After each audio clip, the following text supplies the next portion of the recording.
Officiellement, le Galaxian Wars, c'est le début de l'arc du sanctuaire, mais en réalité, c'est un peu un moment à part, une explosion d'émotions, une entrée brutale dans l'univers de Senseiya, une scène d'ouverture qui ressemble moins à un tournoi qu'à une cicatrice. Ce n'est pas une grande quête, ce n'est pas encore un combat contre les dieux, c'est juste une arène, des projecteurs et des gamins qu'on pousse à s'entre-déchirer devant un public pour une armure d'or. Le Galaxian Wars, c'est la première vraie image de la série, et elle est violente, tendue, presque dérangeante. On croit qu'on va voir un tournoi héroïque, mais ce qu'on voit, c'est un jeu cruel orchestré par une héritière indifférente, où des orphelins au passé brisé se battent sous les applaudissements. Mais très vite, derrière les coups, on sent autre chose, une douleur ancienne, une rage rentrée, une solitude qui ne demande qu'à exploser. Chaque chevalier est une histoire, Seiya cherche sa sœur, Shiryu se bat avec honneur, Yoga, présenté comme un antagoniste, a le cœur lourd, et Shun lutte contre une douceur qu'on lui reproche déjà. Et quand les poings frappent, quand les cosmos s'enflamment, ce ne sont pas juste des techniques, ce sont surtout des cris, des appels. Ce tournoi est comme une illusion, il ne désignera pas de vainqueur, mais il révélera des frères. Avant les Chevaliers d'Or, avant Poséidon, avant Hadès, tout commence ici, dans une salle fermée, sur un ring minuscule, où des étoiles apprennent à briller dans l'obscurité. Moi c'est Pegasus et aujourd'hui j'espère que vous êtes prêts à faire brûler votre Cosmo Énergie à son paroxysme, puisqu'on va s'intéresser à l'arc Galaxian Wars et comprendre ce qu'il nous raconte vraiment.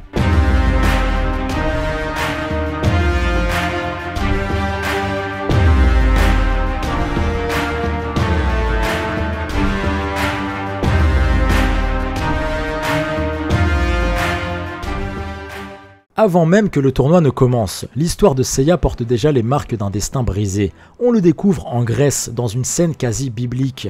Un enfant en guenille qui arrache de force une armure légendaire face à Cassius, ce colosse. Et quand il revient au Japon, armure sur le dos, ce n'est pas en héros, mais en adolescent fatigué. Il n'est pas là pour briller, il est là pour retrouver sa sœur, Seika, disparue sans explication. On lui a promis qu'il la reverrait s'il devenait chevalier, mais à son retour, elle n'est nulle part. Et très vite, on comprend qu'on se fout de sa gueule. On le force à participer au tournoi, on le tient par le cœur, comme si sa souffrance n'était qu'un levier de plus. Il est en colère contre la Fondation, contre Saori, contre ce système absurde qui se joue des sentiments les plus humains. La Fondation a quand même envoyé par système de loterie cruelle des orphelins aux quatre coins du monde pour les former à devenir chevaliers, et presque tous sont morts. Et c'est là qu'apparaît Jabu, premier rival, premier obstacle, première confrontation. Il représente ce que Seiya aurait pu être, un chevalier fidèle à l'autorité, obéissant, bien vu des organisateurs. Il est présenté comme l'adversaire principal, celui qui va donner du fil à retordre à Seiya. Une configuration classique du shonen, le héros rebelle contre l'élève modèle. Tout semble indiquer là que Jabu jouera le rôle du rival. Mais Senseiya, très vite, prend un virage. Ce ne sera pas l'histoire d'une rivalité. Jabu est dépassé par la narration. J'ai d'ailleurs sorti une vidéo sur ma chaîne qui parle un peu de tout ça, qui s'appelle Jabu, le rival oublié de Senseiya. N'hésitez pas à aller la voir si vous voulez en savoir plus sur ce personnage et pourquoi il a été mis de côté comme ça d'un moment à l'autre. Enfin bref, à première vue, le Galaxian Wars, c'est un tournoi comme tant d'autres dans les shonen. Une compétition entre de jeunes guerriers, des matchs en 1 contre 1, un décor futuriste et une récompense légendaire, l'armure d'or du Sagittaire. Mais dans Senseiya, rien n'est jamais aussi simple. Très vite, ce tournoi prend une autre dimension. Il devient le miroir brisé d'une génération sacrifiée. Car ce qu'on nous montre ici, ce ne sont pas des héros triomphants, mais des enfants fracassés par leur passé, qu'on remet sur un ring comme on expose des cicatrices. Aucun d'eux n'a choisi cette voie, aucun d'eux n'a demandé à devenir chevalier. Ils ont été envoyés de force aux quatre coins du monde, séparés comme des pions, dressés pour survivre dans des conditions inhumaines. Et les voilà, des années plus tard, ramenés à la Fondation Grade face à des écrans géants, face à un public qui traite leur douleur comme un divertissement. Et pourtant, malgré ce cadre cruel, chaque chevalier va briller à sa manière.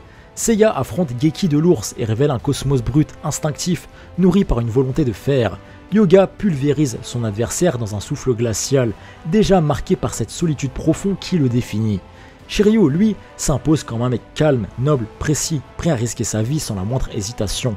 Quant à Shun, il incarne un paradoxe magnifique, une douceur apparente qui cache une puissance dévastatrice, contenue par choix, par sensibilité. Ce qu'on voit dans ce tournoi, au final, ce ne sont pas des noms d'attaque, des techniques ou je ne sais quoi. Ce qu'on voit vraiment, c'est une douleur qui cherche une forme. Chacun ici se bat contre un adversaire, mais surtout se bat contre lui-même. Et pourtant, de ce chaos, va naître quelque chose de beau, de sublime. Une fraternité, une lumière, une légende.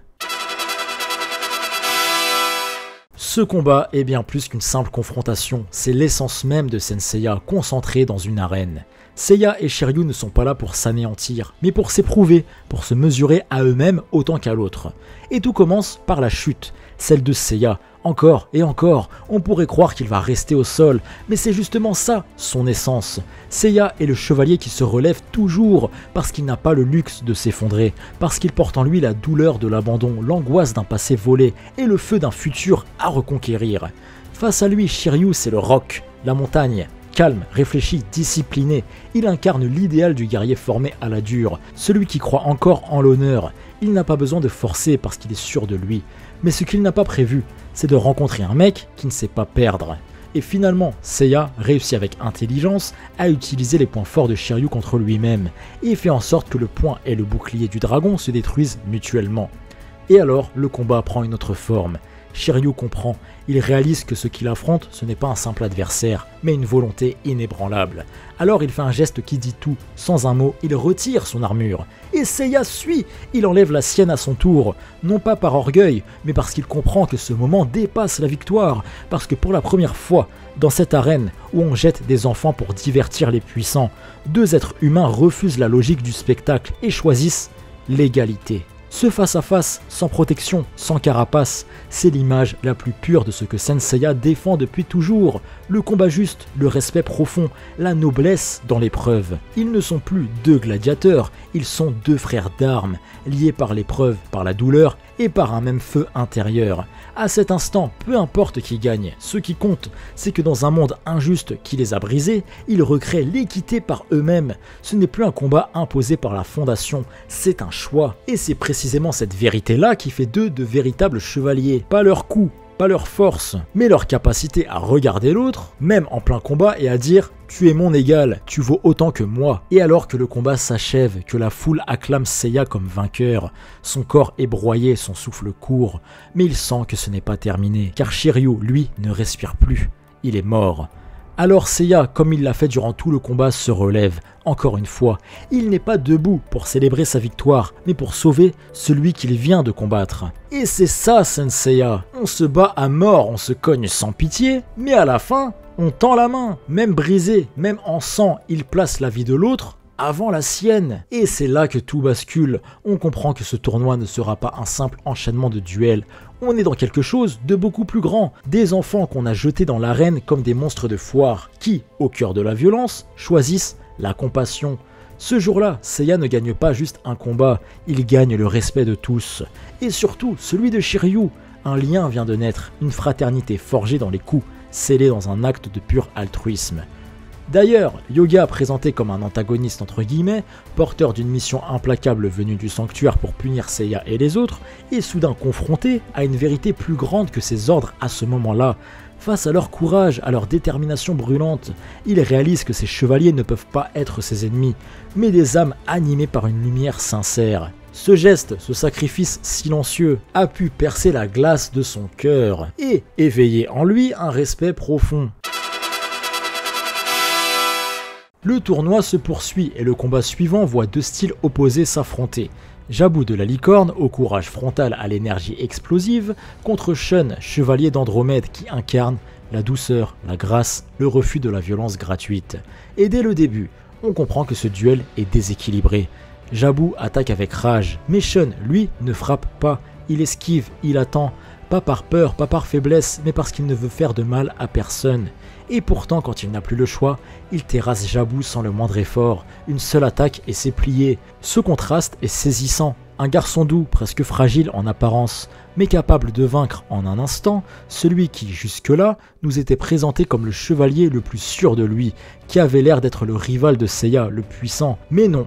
Et c'est là que réside toute la force de Shun, dans cette opposition entre ce qu'il est et ce qu'il pourrait être s'il laissait exploser son pouvoir. Ce combat ne dure que quelques minutes, mais il dit quand même énormément de choses. Il montre déjà que la force brute ne suffit pas, et que dans ce monde de violence, refuser de haïr, c'est déjà une forme de courage extrême. Mais ce fragile équilibre va exploser dans la seconde qui suit. car alors que Shun domine Jabu, un frisson traverse le Colisée, un cosmos rempli de haine s'élève dans le ciel, et le tournoi est interrompu, car apparaît le dernier participant au tournoi, le chevalier Phénix, Ikki, le frère de Shun, celui que tous croyaient mort, celui que même Shun n'espérait plus revoir. Il surgit transformé, méconnaissable.